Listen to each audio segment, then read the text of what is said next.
আসসালামু আলাইকুম রহমতুল্লাহ।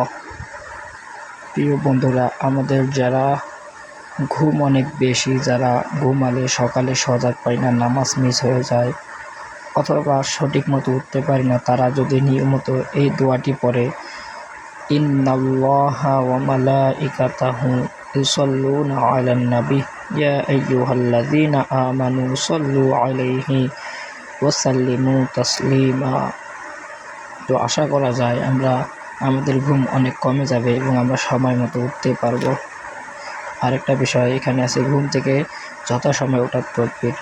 তো আমরা যারা ঘুম থেকে যথাসময়ে উঠতে পারি না, তারা যদি নিয়মিত আয়াতটি পরে ঘুমাই, তাহলে আমরা খুব তাড়াতাড়ি যথাসময়ে ঘুম থেকে উঠতে পারবো ইনশাআল্লাহ।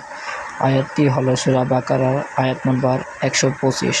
উচ্চারণ হলো, وَإِذْ جَعَلْنَا الْبَيْتَ مَثَابَةً لِلنَّاسِ وَأَمْنًا وَاتَّخِذُوا مِن مَّقَامِ إِبْرَاهِيمَ مُصَلًّى وَعَهِدْنَا إِلَىٰ إِبْرَاهِيمَ وَإِسْمَاعِيلَ أَن طَهِّرَ بَيْتِيَ لِلطَّائِفِينَ وَالْعَاكِفِينَ وَالرُّكَّعِ السُّجُودِ।